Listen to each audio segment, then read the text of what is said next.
కుర్చీలన్నీ గోడకేయండి, లేకపోతే ఈ గోడ పోవంటే ఒకటి ఒకటి అర్థమైందా?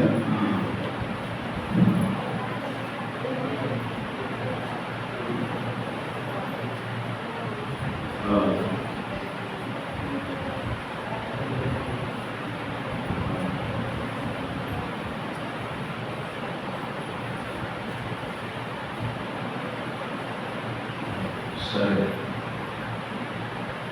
చాలా మంచోళ్ళు మీరు ఎవరు? చాలా మంచోళ్ళు. ఓటుగా 4 పాటలు విన్నారు. ఎన్ని పాటలు? 4 పాటలు విన్నారు. చాలా సంతోషం. వాచ్ పెట్టడం తప్ప నేను ఎప్పుడూ లేదు. మరి మనకి ఏంటి క్రమం లేదా?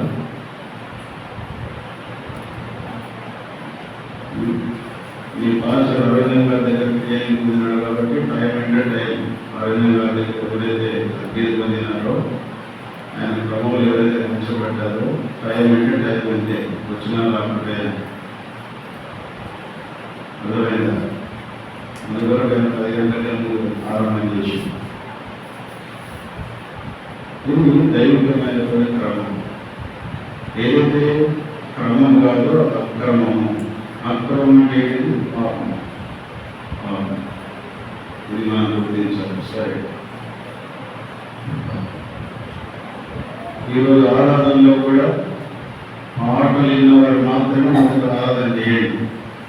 తర్వాత వర్తమానం విన్నవారు తర్వాత సమయం ఇస్తాం. అంతేనా? నువ్వు వెళ్ళిపోతే నాకు కావాల్సిన సరే నీ ఇష్టం. నేనైతే అట్టే చేస్తాను.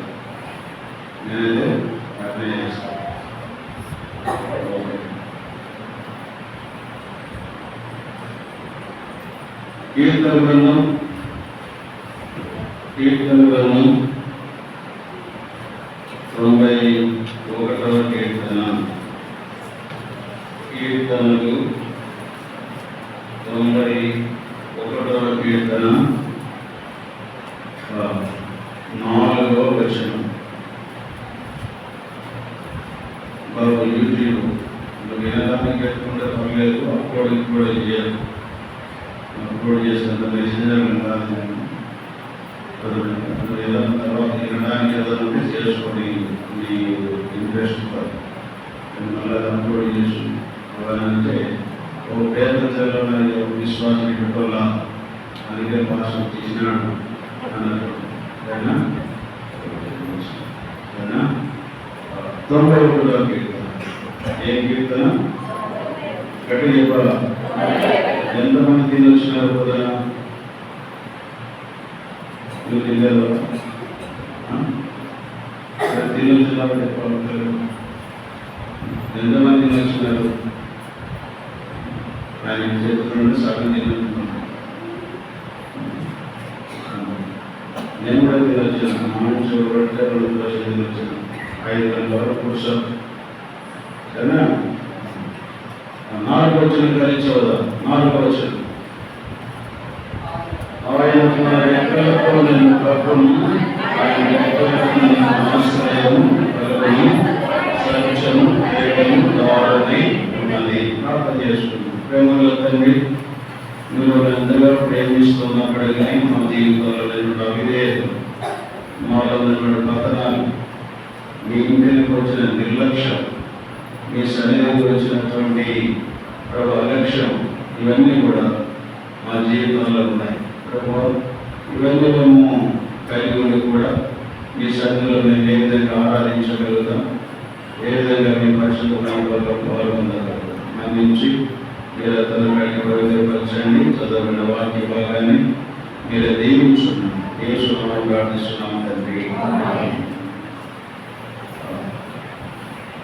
ఈ చదివినటువంటి వచనం ఎక్కడుంది? ఈ చదివిన వచనం ఎక్కడుంది? ఇప్పుడే చదివింది కదా, కీర్తనలో ఉంది. ఎక్కడుంది? ఎక్కడుంది వచనం? 91:4. 91:4. ఈ కీర్తనకు మీకేమైనా సంబంధం ఉందా? ఈ చదివినటువంటి వచనానికి మీకు కానీ మీ సంఘానికి కానీ ఏమైనా సంబంధం ఉందా?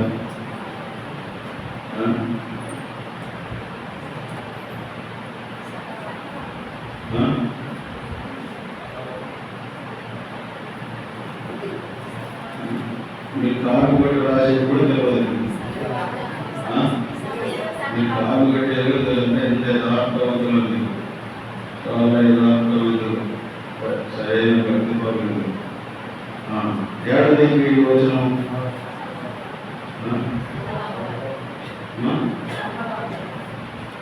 ఏడాది సంఘవాగ్దానం ఏడాది ఉంటుంది. ఆ గోడ మీద ఉందని చెప్పు. ఏడాది గోడ మీద ఉంది. వాగ్దానాలు ఎన్ని రకాలు? వదిలిపెట్టారు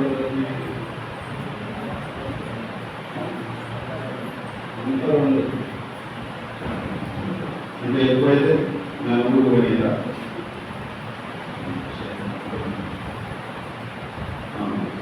వాగ్దానాలు ఎన్ని రకాలు చెప్పండి. వాగ్దానాలు ఎన్ని రకాలు? మొదట చెప్పండి. మొదట ఆ 3 వచనాలు ఉన్నాయే, ఆ 3 వచనాలను ఏమంటారు? సార్వత్రిక సంఘ వాగ్దానము. ఈ వాగ్దానాన్ని ఏమంటారు? స్థానిక సంఘ వాగ్దానం. సార్వత్రిక సంఘములో ఇది ఒక భాగం. సార్వత్రిక సంఘంలో ఇది ఒక భాగము. తర్వాత మూడవది చెప్పండి. మూడవది వ్యక్తిగత వాగ్దానం. ఏ వాగ్దానం? వ్యక్తిగత వాగ్దానం. మనం వ్యక్తిగతంగా తీసుకునేటువంటి వాగ్దానం. తర్వాత 4వది కుటుంబ వాగ్దానం. కుటుంబ వాగ్దానం. ఈ 4 ప్రాముఖ్యంగా. కొందరు వ్యాపారంలో తీసుకుంటారు, కొందరు పొలాలలో తీసుకుంటారు. అది వేరే సంగతి, అది మనం అంతవరకు పోం. ప్రాముఖ్యంగా 4. ఒకటి సార్వత్రిక సంఘ వాగ్దానం, రెండవది స్థానిక సంఘ వాగ్దానం, మూడవది వ్యక్తిగత వాగ్దానం, 4వది కుటుంబపరమైనటువంటి వాగ్దానం. ఈ 4 వాగ్దానాల గురించి 2వ పేతురు పత్రిక 1వ అధ్యాయం 4వ వచనంలో ఏముంది చూడండి. 2వ పేతురు పత్రిక 1వ అధ్యాయం 4వ వచనం. త్వర చదవాలా, బిగ్గర చదవాలా? గుణాతిశయములను బట్టి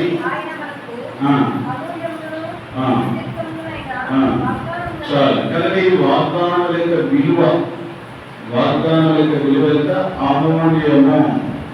అమూల్యం అంటే అర్థం ఏంటిది? చెప్తున్నాను. మూల్యము చెల్లించలేదు. మూల్యం అంటే విలువ, ధర. తెలుగు సులువు ఉంటుంది, దాని మూల్యం అని ఉంటుంది. మూల్యం అంటే 2 రూపాయలు, 5 రూపాయలు విలువ ఉంటుంది. దాని పక్కన విజ్ఞానం పోయాడు అంటే మనం విలువ కట్టలేనంత ధర తీసుకుందని అర్థం. కానీ మన వాగ్దానము ఇంత అని మనం విలువ కట్టలేము. మనం అనుకుంటాం ఆ రోజు 100 రూపాయలు వేసినా కాబట్టి వాగ్దానం చేసుకున్నా, ఇది సరిలేదు కాబట్టి మళ్ళా కావులో పేడ వేసి ఇంకో వాగ్దానం చేసుకున్నా. నీకు తీసుకున్న వాగ్దానంలో 100 రూపాయలు 200 రూపాయలు కాదు, అది అమూల్యములు. తర్వాత 2వది ఏమన్నాడు అక్కడ? 2వది అత్యధికం అంటే అన్నిటికంటే అధికమైనటువంటి, దానికంటే మించినవి కూడా లేదు. అమూల్యములు, అత్యధికమైన వాగ్దానాలు దేవుడు మనకు అనుగ్రహించాడు. ఎందుకు ఇచ్చాడు? చదువు. దురాశను అనుసరించడం వలన భ్రష్టత్వమును తప్పించుకొని చాలు. ఈ వాగ్దానం దేవుడు మనకి ఎందుకు ఇచ్చాడంట? దురాశను అనుసరించుట వలన. దురాశ అనేది వస్తుంది మన ఆశ ఎక్కువైతే దురాశ. కమ్మ ఉంది సరిపోయిన కాబట్టి తింటే పర్లేదు, కొంచెం ఆశ పడుతుంది, ఒక ముద్ద ఎక్కువ తింటే పర్లేదు మధ్యాహ్నం, ఇంకా కొద్దిగా ఆశ పడుతుంది, 4 ముద్దలు ఎక్కువ తిన్నాము, ఆ 4 ముద్దలు ఎక్కువ తింటే ఏమైంది అన్న 0 సోడా తీసుకురాయే, 0 సోడా తీసుకురా, లేకపోతే ఏం పెట్టంటే ఇన్నో ప్యాకెట్ ఈనో ప్యాకెట్ తీసుకురా. ఎందుకు కావాలి, ఎందుకు అవసరమైంది చెప్పండి. ఇదంతా మన కుటుంబ సంఘం చెప్పినా కదా, నేను చెప్పే కథలు ఇట్లా ఉంటాయి. ఎందుకు అవసరమైంది ఈనో ప్యాకెట్లు జీరా, ఒక ముందు ఎక్కువ పడేవాడు, దానికి విరుగుడు ఏం కావాలి, నీకు 0 ప్యాకెట్లు కావాలి, ఈనో ప్యాకెట్లు కావాలి. ఎందుకు సమాంతరంగా తిరిగితే సరిపోతుంది కదా. కానీ ఇప్పుడు దానికి విరుగుడేది. కానీ లోకముల దురాశను అనుసరించడం వలన మనం భ్రష్టత్వంలోకి వెళ్ళిపోతున్నాం. అందువరకు మనము భ్రష్టత్వంలోకి వెళ్ళిపోకుండా దేవుడు ఏం చేశాడు, మనకు వాగ్దానాలు ఇచ్చాడు.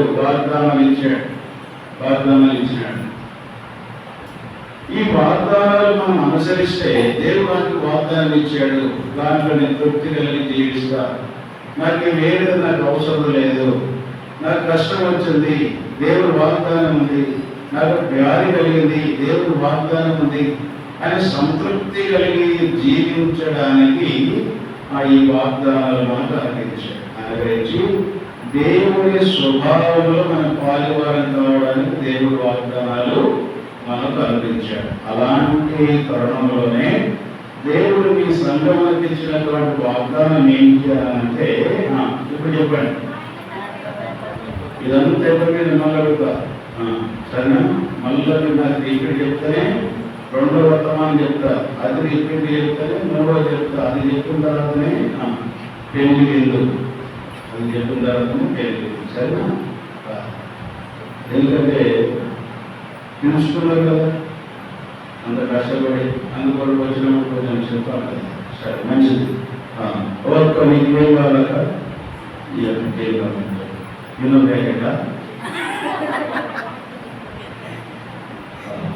సరే, ఈ వాగ్దానం 91వ కీర్తన ఎన్నో వచనంలోండి, 4వ వచనం ఏముంది అక్కడ? రెక్కలతో నిన్ను కప్పును.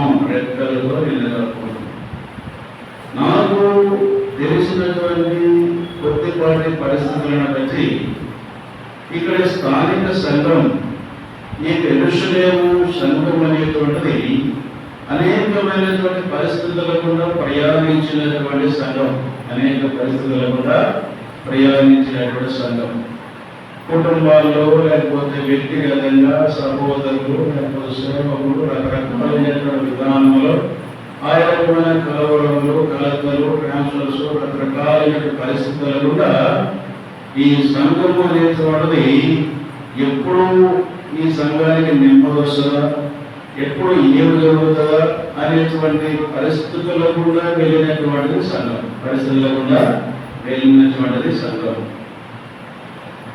ఎప్పుడైనా వేతం జరిగే పంచాయతీ నగర పోదబ్బా అని వచ్చేటువంటి పరిస్థితులు. కానీ దేవుడి కృప మనమే ఒకరికి పంచాయతీ చేసే స్థితిలో దేవుడు మనల్ని మార్చాడు. దానికి కారణం ఏంటంటే ఇక్కడ స్థానిక సంఘమును తన రెక్కలతో ఏం చేసినాడు, కప్పినవాడు ఉంటున్నాడు. కానీ ఇప్పుడు రెక్కలు అనేటువంటివి అనేకమైనటువంటి సందర్భాలు ఉన్నాయి. మనం 5 సందర్భాలు మనం చూస్తాం. మొదటిగా రూతు గ్రంథం 2వ అధ్యాయం 12వ వచనం. రూతు గ్రంథం 2వ అధ్యాయం 12వ వచనం.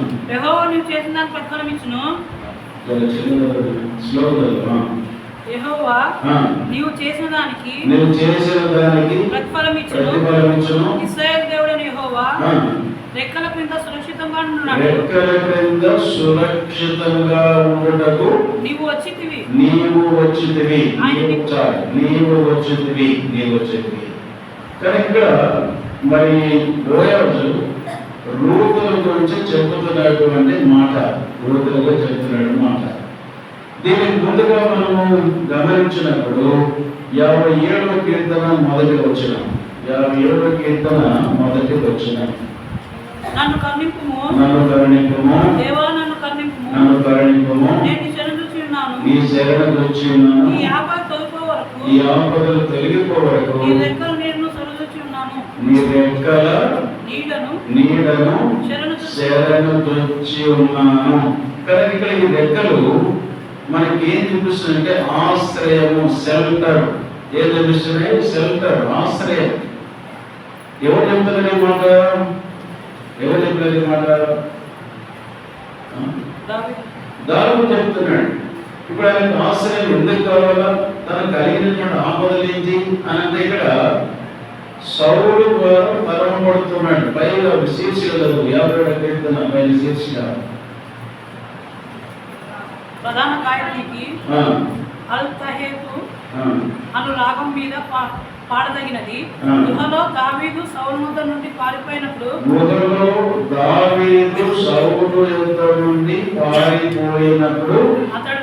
అతడు రచించినటువంటి కీర్తన. సౌలు దగ్గర నుండి పారిపోతా ఉన్నాడు.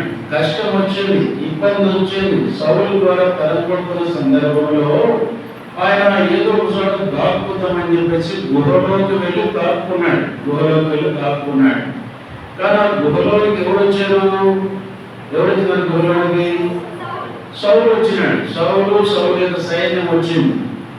అప్పుడు ఇక దావీదు గుహలో నుండి సౌలు నుండి తప్పించుకొని బయటకు వచ్చినప్పుడు తాను రచించిన కీర్తన, ప్రభువా నాకు దాచులకు, ఈ ఆపద దాచులకు ఈ గుహ సరిపోలేదు, ఈ గుహ సరైనటువంటిది కాదు, ఈ గుహ సరైనటువంటిది కాదు, దానిది కాదు.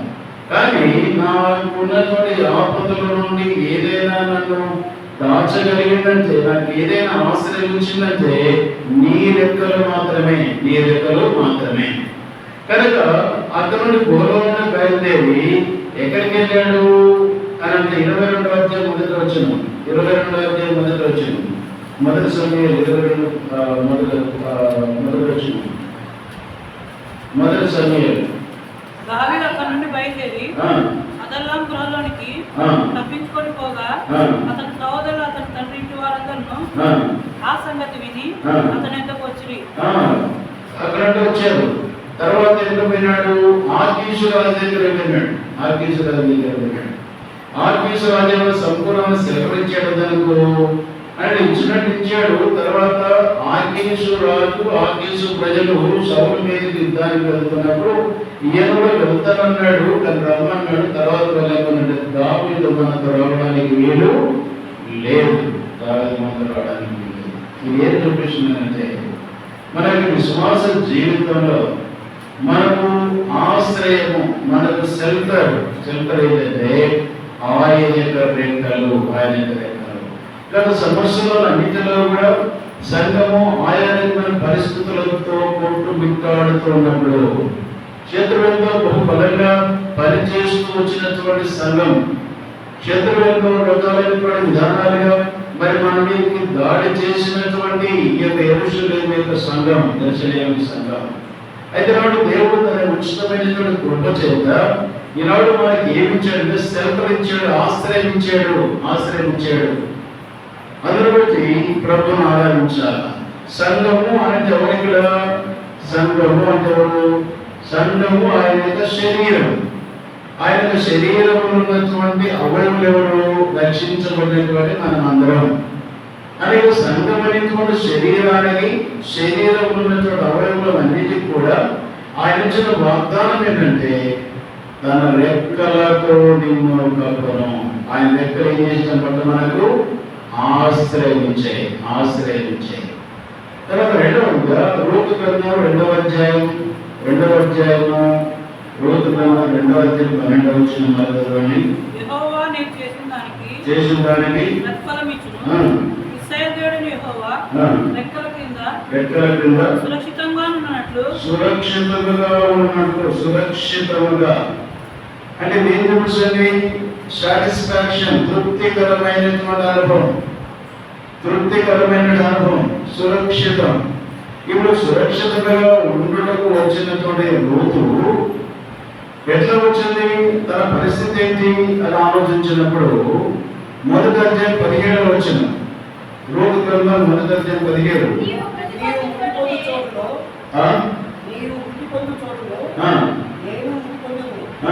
అక్కడనే పాతిపెట్టబడుతుంది మరణం తప్ప మరి ఏదైనా నిన్ను నన్ను ప్రత్యేకించి ఇప్పుడు ఆ యొక్క రూతు వాళ్ళంతా పేరు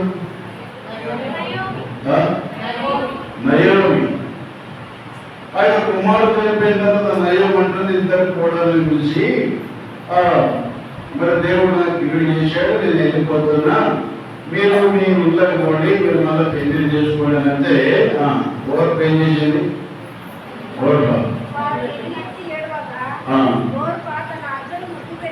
వెలుగెట్టేసిందంట.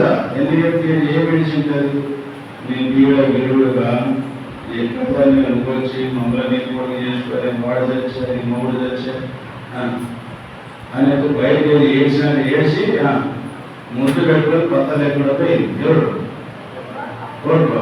ఇప్పుడు రూపు ఏం చేసింది, నన్ను పోవద్దు అనవద్దు, నన్ను వెళ్ళవద్దు అనవద్దు, నువ్వు ఎక్కడికి వెళ్తే నేను అక్కడికి వస్తా, నువ్వు ఎక్కడుంటే అక్కడ ఉందా, నువ్వు ఎక్కడ చచ్చిపోతావు నేను అక్కడ చచ్చిపోతా, నువ్వు ఎక్కడ బాధ పెట్టుకోబడతావు నేను అక్కడ బాధ పెడతా, నీ ప్రజలే నా ప్రజలు.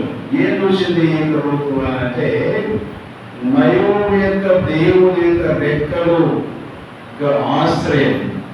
ఆ నయోమి యొక్క దేవుని యొక్క రెక్కల క్రిందికి పోతే ఎంత సేఫ్తో ఎంత భద్రతనో తాను ఎగిరినటువంటిది గుర్తించి ఇప్పుడు ఏం చేసినంత యెహోవా రెక్కల క్రింద సురక్షితముగా ఉండటకు వచ్చినటువంటి సంగతి. కనుక రెండవదిగా ఆయన యొక్క రెక్కలు మొదటిగా మనకు ఆశ్రయం ఇస్తాయి. మన యొక్క కష్టాల్లో, మన జీవితంలో, మన ఇబ్బందుల్లో, మన సమస్యలో అన్నిటిలో మనకు ఆశ్రయాన్ని కలిగించేది ఆయన యొక్క రెక్కలు. రెండవదిగా రెండవది ఏంటంటే ఆయన రెక్కలు మనకు తృప్తి, సాటిస్ఫాక్షన్. అనేటువంటి ఇక్కడ రూతు ఆమెకి సురక్షితమైన స్థలంలోకి వచ్చినట్టుగా వాక్యం మనం 36 కీర్తన 36 7వ వచనం. నీ కృప ఎంతో అమూల్యమైనది, నీ రెక్కల నీడను ఆశ్రయించున్నది. ఏ నీడ లేదంటే లేదు, వేరే నీడ ఏం చేస్తుంది, బాగా ఎండాకాలం బయట చెట్టు కింద చల్లగా మంచిగా వేసుకున్నాం అనుకున్నాం. పడుకున్న తర్వాత ఏమైంది, కొద్దిసేపు ఏమైంది, కొద్దిసేపు ఏమవుతుంది, ముఖం శుభ్రం అంటూ ఉంటుంది. ఏంటి ముఖం శుభ్రం అంటూ ఉంటుంది అంటే ఇంతకుముందు నీ మీద ఉన్నటువంటి నీడ ఏమైపోయింది, ముందుకు జరిగిపోయింది.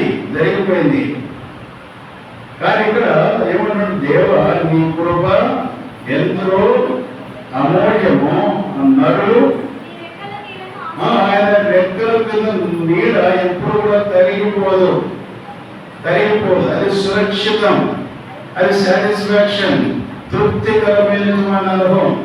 కానీ దాన్ని బట్టి ప్రభువును మనం ఆలోచించాలి. ప్రభు మోయాబులో ఆ యొక్క నయోమి యొక్క కుటుంబంలో నేను సభ్యురాలుగా చేయబడినప్పటికీ ఎంతవరకు అయితే మోయాబులో నేను నివసిస్తున్నానో అంతవరకు నాకు తృప్తి లేదు, అంతవరకు నాకు సాటిస్ఫాక్షన్ అనేటువంటిది లేదు. ఎప్పుడైతే 2వ అధ్యాయంలో మరి యొక్క బెత్లెహేములోకి లేక బోయాజు యొక్క పొలంలోకి నేను వచ్చానో నాకు తృప్తి దొరికింది, నాకు సాటిస్ఫాక్షన్ ఉంది. అదే రీతిగా దేవుని యొక్క సంఘము మరి ప్రస్తుతం పరిస్థితులను బట్టి నమ్మేటువంటి మాట ఏదంటే కొంత తృప్తి కలిగినటువంటి అనుభవంలో ఇక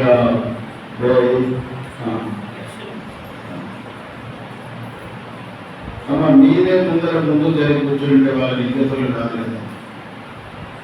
మళ్ళా నన్ను ఇక్కడ పెడదారి కట్టిస్తాను. నాకు వచ్చేది బోధ కొంచెం మీరు మళ్ళీ మధ్యలో డిస్టర్బ్ చేస్తే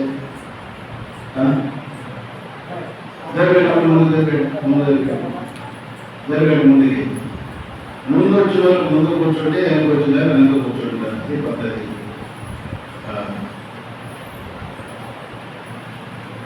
జరగండి.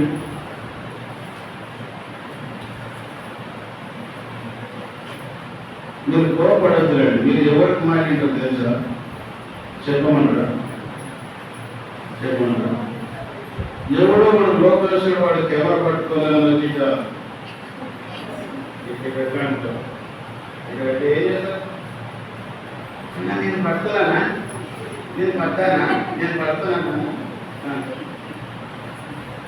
జరిగి కూర్చుంటారు కదా, కాలు సరి చేసుకుంటారు అని. మేమైతే మేము మరి వేరే మంగళ వినాము పొద్దున్నే వాడు పటాలు కొట్టాడు. ఎంత ఇష్టంగా కొట్టించుకుంటాం. అదే పక్కడు కదా తిన్నాడు ఏ తిరుగుతున్నాయి నీకు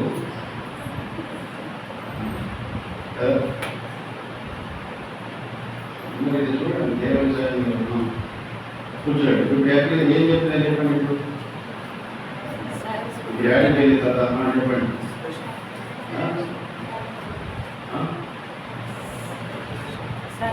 సాటిస్ఫాక్షన్, తృప్తి కలిగినాడు. పరిస్థితులు ప్రభావం ఇదంతా కూడా చూసినప్పుడు దేవుడు సంఘానికి ఇచ్చినటువంటి వాగ్దాన ప్రకారం ఒకవేళ సంపూర్ణమైన తృప్తి మీరు కలిగి ఉండకపోయినప్పటికీ కొంతమంది అయితే తృప్తి కలిగినటువంటి అనుభవము సంఘం కలిగి ఉన్నట్టుగా పరిస్థితులు మనకు అర్థమవుతున్నాయి.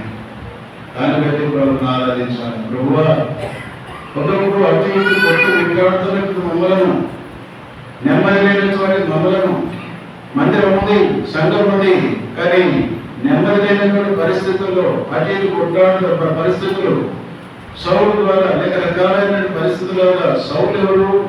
దావీదుకి ఏమంటారు? సౌలు దావీదు సౌలుకి మామనా? సౌలుకి దావీదు మామనా?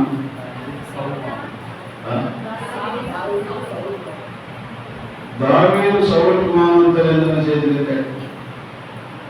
దావీదుకు సౌలు మామ, సౌలుకు దావీదు మామంతా ఏదైనా చేతులు అట్లనే మన చదువులు శారడు బలపాలు పోషడు అన్నట్టు నాకు పరిస్థితి. చదువు శారడు బలపాలు దోషడు. సరే, మంచిది. కానీ ఇప్పుడు అలాంటి పరిస్థితులు శత్రులు ఎన్నో రకాలుగా అటు ఇటు కొడుతూ నెమ్మది పరిస్థితుల్లో ఉన్నటువంటి మనల్ని ఏం చేశాడు? ఇప్పుడు ఒక చక్కని ఆశ్రయాన్ని మనకు కలిగించాడు. రెండవది, ఆ రెక్కల కింద మనకి ఏమిచ్చాడు? తృప్తి ఉన్నతమైన తృప్తి కలిగి దేవుని యొక్క సంఘం జీవించడానికి దేవుడు నెమ్మదించాడు. మూడవది గమనించినప్పుడు మూడవదిగా 63వ కీర్తన 7వ వచనం. 63వ కీర్తన, నీవు నాకు సహాయకుడవై ఉంటివి, నీ రెక్కల చాటున శరణొచ్చి ఉన్నాను అంటే చాలు. ఈ యొక్క రెక్కలు ఏం చేస్తున్నాయి? మనల్ని బలపరుస్తూ ఉన్నాయి. ఏం చేస్తున్నాయి? బలపరుస్తూ ఉన్నాయి. శరణము అంటే అర్థం ఏంటిది? శరణు వచ్చుట అంటే అర్థం ఏంటిది? అమ్మా, శరణు వచ్చుట. ఇప్పుడు నా మీదకి ఎవరు వచ్చాడు? అప్పుడు నాకు శాత కాదు మనం కొట్టడానికి. అప్పుడు నేనేం చేస్తాను?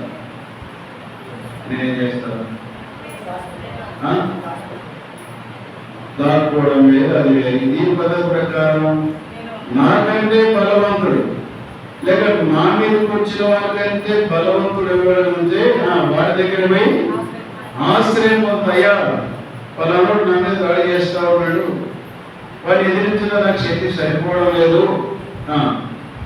కనుక నీవే శరణం, నీవే శరణం. కథలంతా అంతే రామాయణ కొన్ని కథలు అంతే కదా. శరణు కూర్చున్నట్టు నా వల్ల కాదు, ఏమైనా నువ్వు నా సహాయం చేస్తే నా బలం నీవే. ఎప్పుడైతే ఆ వ్యక్తి దగ్గరికి మనం వెళ్తామో అప్పుడు బాగా చూసుకుందాం అంటున్నాం. అప్పుడేమో పారిపోతుంది కదా, ఇప్పుడు ఎందుకంటే రాగా చూసుకుందామని అంటే ఏమేమి మావాడే, లేకపోతే ఎంపీ మావాడే, లేకపోతే ఊళ్ళో ఉన్న వాళ్ళని అధికారి మావాడే. కనుక బలం ఎప్పుడు వచ్చిందంటే ఎవరిని బట్టి, ఆ వ్యక్తిని బట్టి బలం వచ్చింది. అంతకుముందు భయంతో పారిపోయిన వాళ్ళమే, ఆ వ్యక్తిని బట్టి బలం. అట్లనే ఇక్కడ ఈనాడు మనకున్న బలం ఏంటంటే ఆయన యొక్క రెక్కలు, ఆయన యొక్క రెక్కలు. మనకు రావచ్చు, నీవు నాకు సహాయకుడవై ఉంటివి, నీ రెక్కల చాటున శరణు దొచ్చున్నాను. ఎప్పుడైతే శరణు దొచ్చానో ఇప్పుడు ఏం చేస్తున్నాను? ఉత్సాహపడి. ఎట్లొచ్చింది సంతోషం అంటే నీ రెక్కల కింద ఉందా? నీ రెక్కల కింద ఉంటే పరిస్థితి ఏముంది అంటే నా శత్రువు కంటే కూడా మించిన బలము కలిగినటువంటి వాడవు. నాకేమైనా బలం ఉన్నంటే నీవే నాకు బలం, నీవే నాకు బలం, నీవే నాకు బలం. అది ఈనాడు దేవుని సంఘం మనకు ఉన్నటువంటి ఆధారం. దేవుడు మనకు ఇచ్చినటువంటి వాగ్దానంలో ఉన్నటువంటి విషయం ఏంటంటే మొదటిగా ఆయన మనకు ఆశ్రయం, రెండవదిగా ఆయనలోనే మనకు తృప్తి, మూడవదిగా మన ప్రతి పరిస్థితుల్లో మనకు బలమిచ్చేవాడు, ఆపదలను తప్పించేవాడు, మనకు ఆశ్రయాన్ని కల్పించేటువంటి వాడు. తర్వాత చివరికి 4వదిగా 91వ కీర్తన 4వ వచనం, రెక్కలతో నిన్ను కప్పునంటే సెక్యూరిటీ, భద్రత. ఆయన రెక్కలు ఏం చేసినట్ట? భద్రత. దేవుడు వాక్యంలో ఉన్న సంగతి మనకు కూడా పోటీలు తెలిసిన సంగతి ఏంటంటే కోడి తన యొక్క పిల్లలు లేకున్న తర్వాత కోడి ఏం చేస్తాడు? రెక్కలు పెట్టుకుంటుంది. ఎప్పుడే భద్రపరుస్తుందా? తన పిల్లలు ఎండ పెట్టుకొని అటు దిబ్బలు కూడా పోతాయి. దిబ్బలు కూడా ఏం దిబ్బలు పక్కన ఉంటే చెత్త దీపాలు ఆ దిబ్బలు కూడా పోతుంది. ఆ దిబ్బలు పెరుగుతూ పిల్లల మీద తిరిగి తెప్పించుకుంటూ ఉంటుంది, కింద తెప్పించుకోవడం ఉంటుంది. అప్పుడు ఉన్నతిలో ఉండి ఏమొస్తుంది? గద్ద కింద వస్తుంది, బయట వస్తుంది. కరెక్ట్ చూసినారు? చూసిన ఎంతమంది చూడడం లేదు. సరే, గద్ద పైన వస్తాయి. ఈ గద్ద వచ్చేటువంటి ఆ యొక్క పరిస్థితి పిల్లలకు తెలియదు, పిల్లలు ఇంకా ఎదగలేదు కాబట్టి. కానీ ఇంకా తల్లికి తెలుసు. కానీ తల్లి ఏం చేస్తుంది? ఆ పిల్లలు గద్ద నోటిలో పడకుండా ఏం చేస్తారు? తల్లి తన రెక్కలు పైకెత్తి తన భాషలో పిల్లల్ని పిలుస్తుంది. పిలిచినప్పుడు ఈ యొక్క ఏ పిల్లలైతే వస్తాయో ఆ రెక్కల కిందికి అప్పుడు ఏం చేస్తాం? పిల్లలంతా వచ్చిన తర్వాత రెక్కలు దగ్గరికి ఇలా ముడుచుకుంటారు. అప్పుడు గద్ద వచ్చి ఈ పిల్లల్ని ఏమి కూడా చేయలేదు. అంటే పిల్లలకి భద్రత ఎవరు? తల్లి. ఎట్లా కనిపించేది? తన రెక్కలతో పిల్లలను కప్పి పెట్టినందుకే ఇక్కడ మనం చూస్తున్నాం. ఏదైనా ఒక పిల్ల నువ్వేందో దాన్ని పిలిచేది, నా ఇష్టం, నాకు బాగా తెలుసు, పేరెంట్స్ అంతా తెలిసి ఆడలేదు వస్తాను పేరు పిలిచేది. ఆ కథ ఏంది, కథ ఏంది అని ఒకవేళ తల్లి పిలిచిన రాకపోలేదనుకో ఏమైతుంది? గద్ద వచ్చి ఒక తల్లు వెళ్తే తీయకుండా కదా. అది కనుక దేవుడి సంఘానికి దేవుడు వచ్చిన మార్గాన్ని ఏం గుర్తు చేసుకుంటే సెక్యూరిటీ, భద్రత. ఈ స్థానిక సంఘములకు భద్రత ఏదైనా ఆయన లెక్కలే. అలాగే ఏమవుతుంది, ఎంతకాలమైతే ఆయన రెక్కల క్రింద మనం ఉంటామో మనకి ఏం దొరుకుతుంది, భద్రత ఉంటుంది, భద్రత ఉంటుంది. తర్వాత సంగతి వివరిస్తాం. ఇక్కడ 4 విషయాలు మనకు ఇక్కడ మనం చూస్తున్నాం. మొదటి ఆయన రెక్కలు మనకు ఆశ్రయించాయి. రెండవది ఆయన రెక్కలు తృప్తినిచ్చినాయి. మూడవది ఆయన రెక్కలు బలమిచ్చినాయి. నాలుగవది భద్రత. మొదటిది చెప్పండి, ఆశ్రయం అంటే సెల్టర్. రెండవది విశ్రాంతి, సాటిస్ఫాక్షన్. మూడవది స్ట్రెంగ్త్, బలం. నాలుగవది సెక్యూరిటీ, భద్రత. కనుక అందుకొరకు ప్రభువా మా యొక్క స్థానిక సంఘానికి వాగ్దానం ఇచ్చుట్ల ఉద్దేశం, సంఘం అంటే గోడలు భద్రపరచుకోవడానికి కాదు, లేదా దానిని భద్రపరచుకోవడం కాదు. సంఘమైన శరీరంలో అడవులుగా చేయబడినటువంటి మా అందరికి కూడా నువ్వు అనుగ్రహించినటువంటి ఆశ్రయము, నువ్వు అనుగ్రహించినటువంటి తృప్తికరమైన అనుభవము, నువ్వు అనుగ్రహించినటువంటి బలము, నువ్వు అనుగ్రహించినటువంటి భద్రత. దానిని బట్టి ప్రభువైన దేవుని మనం ఆరాధించాం. అనుకున్న రోజు ఎంతవరకైతే ఆ యొక్క మోయాబు దేశంలో ఉందో అంతవరకు తనకు భద్రత అనేటువంటిది లేదు, లేక అంతవరకు తనకు తృప్తి అనేటువంటిది లేదు. ఒకవేళ ఊర్లోకి వెళ్దాం అనుకుంటే ఏమంటారు? ఊర్లోకి వెళ్తే రోజుని ఏమంటారు? ఊర్లోకి వెళ్తే ఏమంటారు? రోజు ఏ స్థితిలో ఉండేవాళ్ళు? విధవరాలు. ఒకవేళ ఊర్లోకి వెళ్ళినారు ఏమంటారు? సాధారణ ఏమంటారు? పెళ్లిళ్ళకు, పేరెంటాలకు, లేకపోతే పెళ్లి చూపులకి ఎవరు తీసుకెళ్తారు? చెప్పండి, జరుగుతున్న సంగతి కదా. ఎవరు తీసుకెళ్తారు? ఎవరు చెప్తారు? కరెక్ట్, ముత్తైదులు తీసుకెళ్తారు. ఏదో శుభకార్యం అప్పుడు వీళ్ళు కనపడతారు, ఏమంటారు? పొద్దుపొద్దు దీని మొత్తం చూస్తుంది. దీనివల్ల చూస్తుంటే దీన్ని బట్టి మనకి ఏమవుతుంది? విధవరాలు అక్కడ ఎవరు చూసి తనను ఆశ్రయం ఇవ్వరు, లేక ఎవరు కూడా తనను చూసి జాలి పడరు. అంత మాత్రం పక్కలు ఏమంటారు సార్? పక్కలు లేదు. నేను కొంచెం అడుగుతా, ఎవరు పెళ్లి చేసుకొని అడగవద్దా? ఎవరు వ్యతిరేకుడు వస్తే వారి ముఖం ఎక్కడుగా ఉందని వాడు మా కూడా చేసుకున్నది ఏది రోజు చేసుకున్నది జరిగిన వాడు సత్య అని నానా రకాల కనుక నిందలు ఉన్నాయి, తనకు అవమానం ఉంది, పరిస్థితులు భిన్నంగా ఉన్నాయి, ఎవరు కూడా దగ్గర తీసే పరిస్థితులు తనకు లేవు. అలాంటి పరిస్థితుల్లో నయోమి నమ్మినటువంటి దేవుని యొక్క గొప్పతనాన్ని గుర్తించింది. కొద్ది కాలంలోనే తన అత్త నమ్మినటువంటి దేవుడు ఎవరో తెలుసుకున్నది. ఆ దేవుని యొక్క గొప్పతనం ఏంటో తను గుర్తించింది. అక్కడి నుంచి తన తీర్మానం నువ్వు ఎక్కడికి పోతే నేను అక్కడికి వస్తా, నీ దేవుడే నా దేవుడు, నువ్వు ఎక్కడుంటే అక్కడ ఉంటా, అవసరమైతే నువ్వు ఎక్కడ వస్తే దేవుడు అక్కడే వస్తా అని తీర్మానమే 2వ అధ్యాయంలో సురక్షితమైన స్థలంలోనికి కనుక దినాల్లో మనం కూడా సంఘం వారిని తిరగొట్టబడుతూ నెమ్మదైన పరిస్థితుల్లో ఒకవేళ మనం ఉన్నటువంటి దినాలు మనకు గుర్తు. కానీ నాడు ఈ నూతన సంవత్సరంలో, ఈ 2024 సంవత్సరంలో దేవుడు చక్కని వాగ్దానం మనకు అనుగ్రహించి ఆయన మనకు ఆశ్రయముగాను, రెండవది ఆయన మనకు తృప్తికరమైనటువంటి తృప్తినిచ్చేవాడుగాను, మూడవది మనకు బలము అనుగ్రహించేవాడుగాను, నాలుగవది మనకు భద్రత అనుగ్రహించినటువంటి ప్రభువుగా ఉంటున్నాడు. అందుకని ప్రభువా, నీవు అనుగ్రహించినటువంటి వాగ్దానాన్ని బట్టి నేను నిన్ను ఆరాధిస్తున్నా. వాగ్దానంలో 4 అనుభవాలు నేను కూడా దేవుని సంఘంలో వ్యక్తిగతంగా ఆరాధించేటువంటి కృపను నాకు అనుగ్రహించను. అందుని బట్టి నేను నిన్ను ఆరాధిస్తున్నా.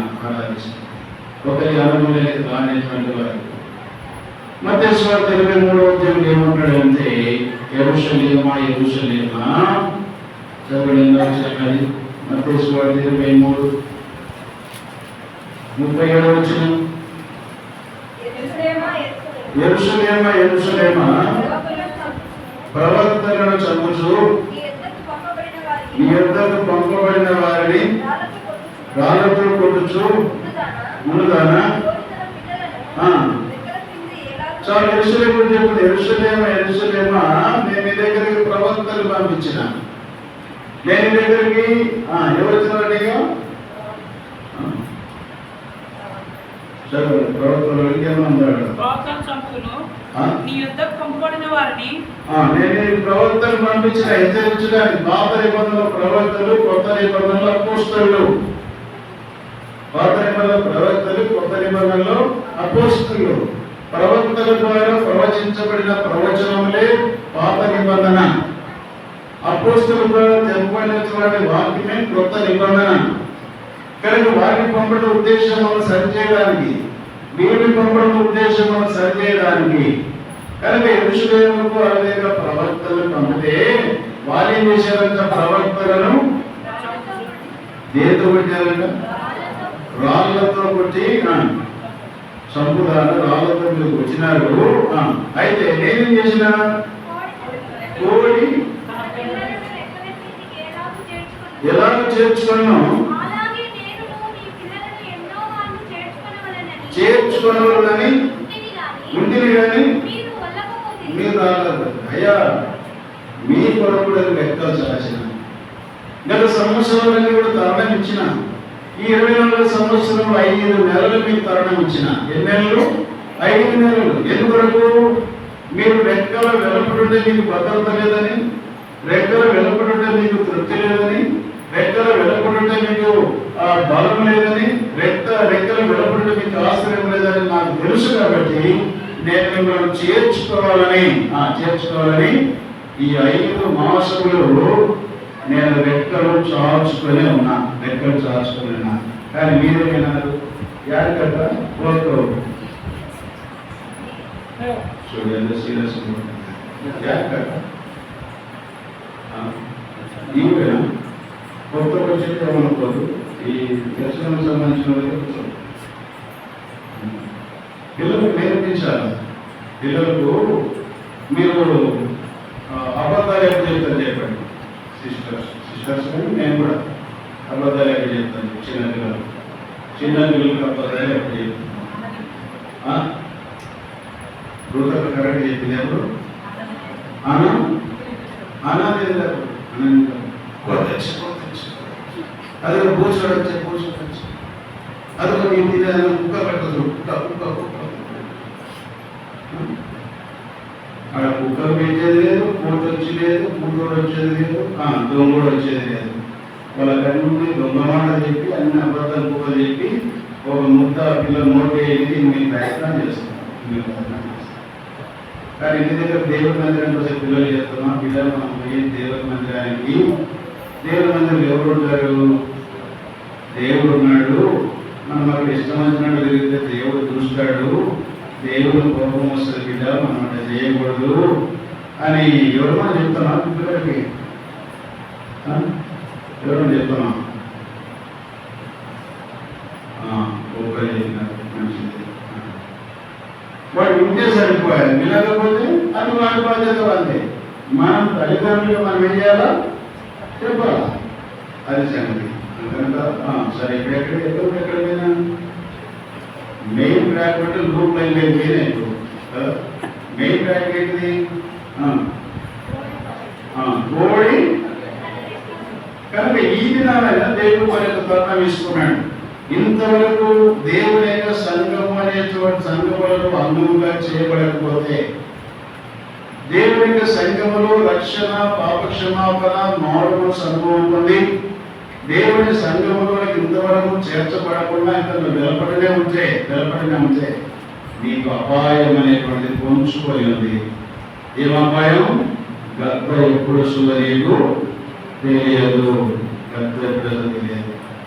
మనమైతే పాటలు పాడతాం, ఆట ఆడతారు. ఏం పాడతాం? గద్ద చెత్తోడి పిల్ల, గద్ద సిక్కు పాపం ఇందుకు ఆడలేమే కదా. పెద్ద చేతులకు ఇప్పుడు ఎవరు చెప్పండి కత్త వచ్చేది ఆల్రెడీ అది పొంచుకొని ఎప్పుడు ఎదుర్కొంటాలని ఎప్పుడు నేను బెంగాలను ఉంది. కానీ తల్లి ఆ సంగతి తెలుసు కాబట్టి తల్లి ఏం చేసింది, రెక్కలు చాచుకునింది.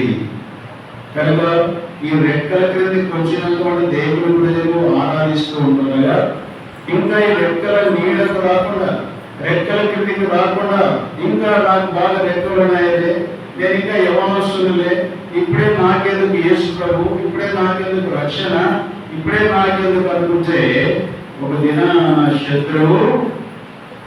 శత్రువు చేతిలో పడవలసి వస్తుంది.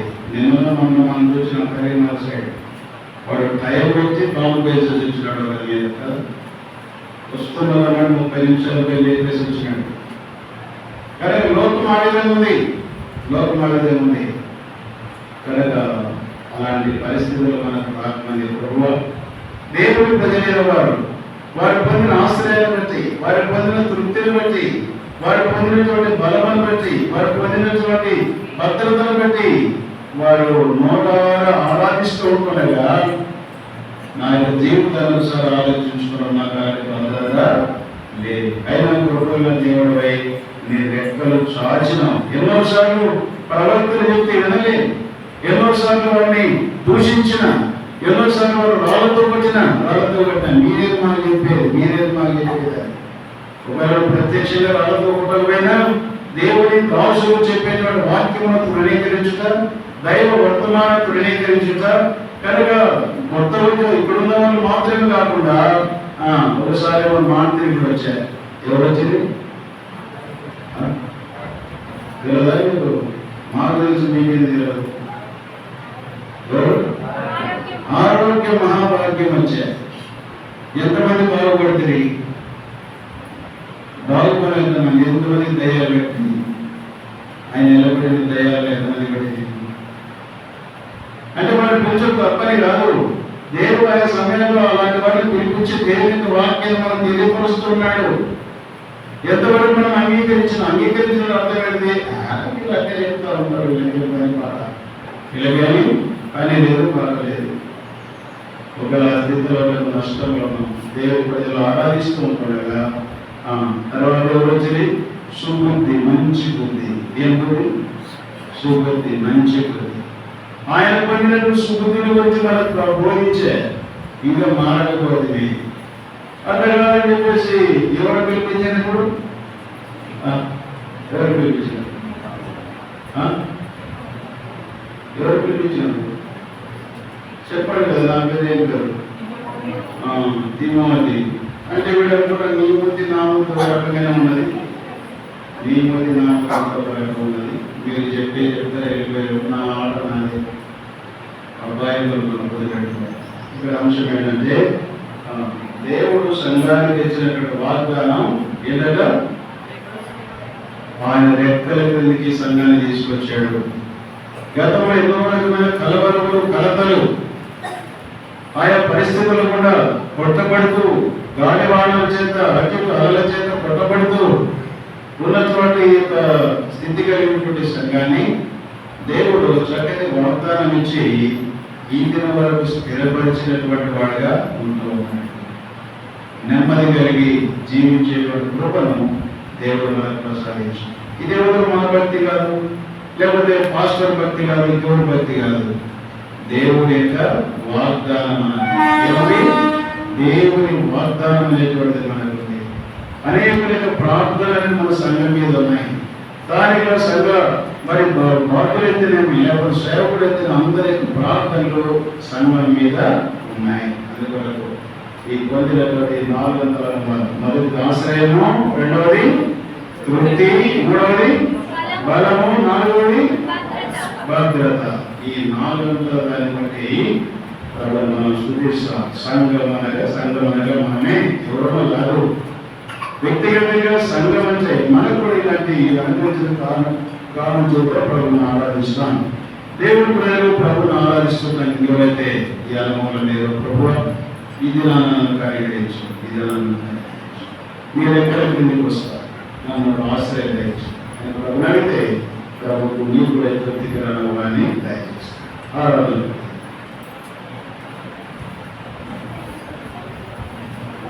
దయచేసి ఒక సహోదరుడు ఒక సహోదరి ఆరాధించండి. మరొకటి సండే స్కూల్ టీచర్ ఆరాధన చేస్తారు, సేవకురాలు, తర్వాత సహోదరుడు సహోదరి ఆరాధించండి. సండే స్కూల్ పిల్లలు చిన్న వేసుకోండి, శబ్దం లేదు, టైం అయిపోయింది కాబట్టి చిన్న వేసుకోండి. చేయండి.